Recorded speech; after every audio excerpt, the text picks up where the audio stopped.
അല്ലാഹ്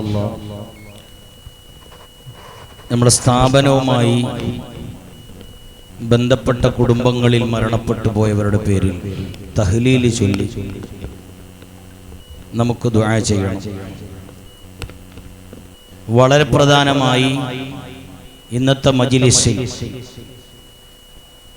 കേരള കർണാടകയിലൊക്കെ ആത്മീയ നേതൃത്വമായ വലിയ ആലിമും വലിയ ആബിദും വലിയ ആശിഖുമായ മഹാനായ സയ്യിദുനാ വ മുർഷിദുനാ സയ്യിദ് മുഹമ്മദ് ഉമറുൽ ഫാറൂഖ് അൽ ബുഖാരി ഖദ്ദസല്ലാഹു സിർറഹുൽ അസീസ് അവിടുത്തെ പേരിലുള്ള ദുആ മജ്‌ലിസും മഹാന്മാരായ ആലിമീങ്ങളുടെ മഹാനായ മദക്കതങ്ങളുടെ നേതൃത്വത്തിൽ നടക്കുകയാണ്. പൊസോട്ട് തങ്ങൾ ഉസ്താദിന്റെ വിഷയങ്ങൾ പറഞ്ഞാൽ ഒരിക്കലും തീരുകയില്ല. ചെറിയ പ്രായത്തിന്റെ ഇടയിൽ ഒരുപാട് ദീനിന് ഖിദ്മത്ത് ചെയ്യാൻ ഭാഗ്യം ലഭിച്ച വലിയ മഹാനാണ്. ഒറ്റൊരു വാക്ക് പറയാം, മരണത്തോട് അടുത്ത സമയം സ്വന്തം വീട്ടിൽ ഉമ്മയെ, അവിടുത്തെ ബീവിയെ, അവിടുത്തെ മക്കളെ, അവിടുത്തെ കുടുംബാംഗങ്ങളെ വിളിക്കുകയാണ്. ആർക്കെല്ലാമാണ് വുളൂ ഉള്ളത്, വുളൂ ഇല്ലാത്തവരൊക്കെ വുളൂ ചെയ്തു വരണം എന്ന് പറയുകയാണ്. ഈ പറയുന്ന സമയത്ത് പൊസോട്ട് തങ്ങൾ ഉസ്താദിനെ അറിയുന്ന പലരുമുണ്ട്. നമ്മുടെ അബൂബക്കർ ഹാജി A1 ബീഡിയുടെ മുതലാളിയാകുന്ന അബൂബക്കർ ഹാജി അടക്കമുള്ള ഒരുപാട് നേതാക്കൾ പൊസോട്ട് തങ്ങൾ ഉസ്താദുമായി ജീവിതത്തിൽ വലിയ ബന്ധപ്പെട്ടതാണ്. മഹാനായ പൊസോട്ട് തങ്ങൾ ഉസ്താദ് വുളൂ ചെയ്യാൻ പറയുകയാണ്. അവിടുത്തെ ഉമ്മ അന്ന് ഉണ്ട്. അവിടുത്തെ ഉമ്മയോട്, ഭാര്യയോട്, മക്കളോട്, അടുത്ത കുടുംബാംഗങ്ങളോട് വുളൂ ചെയ്യാൻ പറഞ്ഞ് എല്ലാവരും വുളൂ എടുത്തു വരികയാണ്. വുളൂ എടുത്തു വരുമ്പോ വുളൂ എടുക്കാൻ പറയുന്നതിന് മുമ്പുള്ളതിനേക്കാൾ കൂടുതൽ പ്രസന്നമായ നല്ല വെളിച്ചമുള്ള മുഖം പൊസോട്ട് തങ്ങൾ ഉസ്താദിന്റെ മുഖത്ത് നോക്കുമ്പോ കുടുംബാംഗങ്ങൾ കാണുകയാണ്. ഉമ്മ ചോദിച്ചു, എന്തിനാണ് മോനെ ഞങ്ങളെ വിളിച്ചത്, എന്തിനാണ് വുളൂ ചെയ്തു വരാൻ വേണ്ടി പറഞ്ഞത്? അപ്പോഴാണ് പറഞ്ഞത്, എനിക്ക് യാത്രക്ക് സമയം അടുത്തുപോയി. ഞാൻ ഇന്ന് വരെ കൽബിന്റെ ഉള്ളിൽ ഏറ്റവും കൂടുതൽ മഹബത്ത് വെച്ച വ്യക്തിത്വത്തിന്റെ ഉടമയെ കാണാൻ സമയം അടുത്തുപോയി.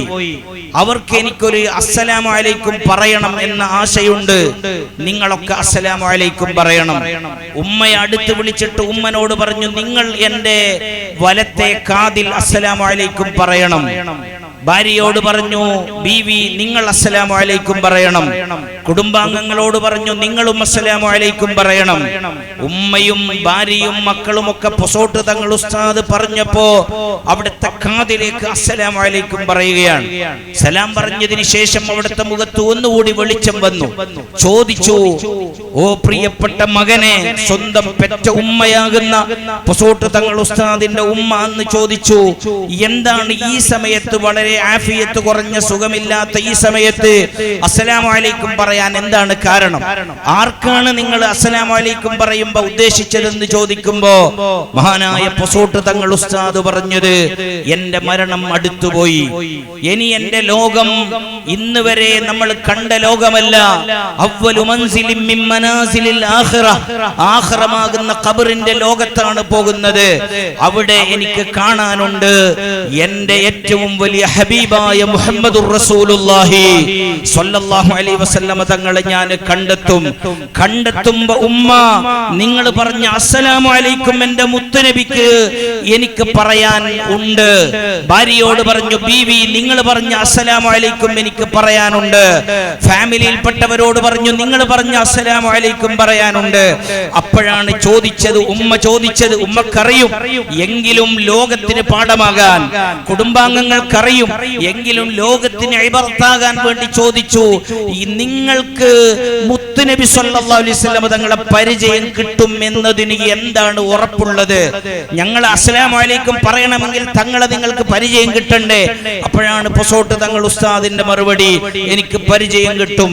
എന്റെ ബുദ്ധി വെച്ച കാലം മുതൽ, എന്റെ പ്രായപൂർത്തിയായത് മുതൽ ഇന്ന് വരെ ഞാൻ എന്റെ മുത്തുനബി സല്ലല്ലാഹു അലൈഹി വസല്ലം തങ്ങളാകുന്ന ഉപ്പാപ്പ പല്ല് പൊട്ടിയിട്ടുണ്ടാക്കിയ ദീനിന് വേണ്ടി ഖിദ്മത്ത് ചെയ്ത ആളാണ് ഞാൻ.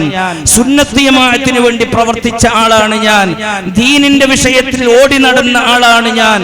എന്റെ ഇന്നത്തെ ഉപ്പാപ്പയായ സയ്യിദുനാ താജുൽ ഉലമ ഉസ്താദിന്റെ ആദർശത്തിന്റെ പിന്നിൽ ഓടി നടന്ന ആളാണ് ഞാൻ, ഉലമാഇന്റെ പിന്നിൽ നിന്ന് പ്രവർത്തിച്ച ആളാണ് ഞാൻ. അതുകൊണ്ട് തന്നെ ഇതിനൊക്കെ നേതൃത്വം നൽകുന്ന മുത്തുനബി സല്ലല്ലാഹു അലൈഹി വസല്ലമ തങ്ങളെ എനിക്ക് പരിചയം കിട്ടുമെന്ന് പറയുമ്പോ എല്ലാവരും കരയുകയാണ്, പൊട്ടിക്കരയുകയാണ്. എന്റെ ഓർമ്മ ശരിയാണെങ്കിൽ ആ പറഞ്ഞതിന്റെ പിറ്റന്നാളാണ് മഹാനായ പൊസോട്ട് തങ്ങൾ വഫാത്താകുന്നത്, അവിടുന്ന് മരണപ്പെടുന്നത്. അവിടുന്ന് ഇങ്ങനെയുള്ള ഒരു ഭാഗ്യം കിട്ടിയത് എന്തുകൊണ്ടാണ്? ദീനുമായി ബന്ധപ്പെട്ടത് കൊണ്ടാണ്. ഇവിടെ UAE-യിലുള്ള പലരും ഉണ്ട്, ഇവിടെ ബഹ്റൈനിലുള്ള പലരുമുണ്ട്, ഇവിടെ സൗദി അറേബ്യയിലുള്ള പലരുമുണ്ട്. അവരൊക്കെ ദാറുൽ അശ്ശരി എന്ന് പറയുന്ന സ്ഥാപനത്തിലുള്ള പ്രിയപ്പെട്ട യതീം മക്കൾക്ക്, ഖുർആൻ മനപ്പാഠമാക്കുന്ന മക്കൾക്ക്, ഇൽമ പഠിക്കുന്ന മുതഅല്ലിമീങ്ങൾക്ക്, ബാക്കിയുള്ള വിദ്യാർത്ഥികൾക്കൊക്കെ രാവും പകലും അധ്വാനിക്കുമ്പോൾ നമ്മൾ മനസ്സിലാക്കേണ്ടത് നമ്മുടെ ആഖിറത്തിലേക്കുള്ള വിജയത്തിനാണ് അതൊക്കെ കിട്ടുന്നത്. അതിന്റെ പുറമെ ദുനിയാവും കിട്ടും, യാതൊരു സംശയവുമില്ല.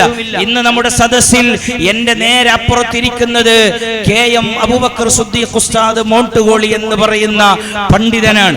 അദ്ദേഹത്തിന് കർണാടകയിൽ അറിയപ്പെടാത്ത ആരുമില്ല. വലിയ എഴുത്തുകാരനാണ്, വലിയ ചിന്തകനാണ്, വലിയ പ്രഭാഷകനാണ്. ഇന്ന് അദ്ദേഹം ഇൻഷാ അല്ലാഹ് ഒരു 5 മിനിറ്റ് നേരം ഇൻഷാ അല്ലാഹ് നമ്മോട് സംസാരിക്കും. ഇന്ന് സാധാരണ നമ്മുടെ ബുർദയിൽ കൂടുതൽ സംസാരിക്കാറില്ല.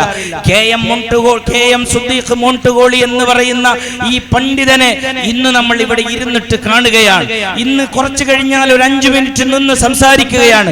യഥാർത്ഥത്തിൽ അദ്ദേഹം ഒരു നിലയിൽ ബാംഗ്ലൂരിൽ ദീനുമായി ബന്ധപ്പെട്ട ഖിദ്മത്തിന് പോയപ്പോ ഒരു രോഗം ബാധിച്ചു. ആ രോഗം മാരകമായിരുന്നു.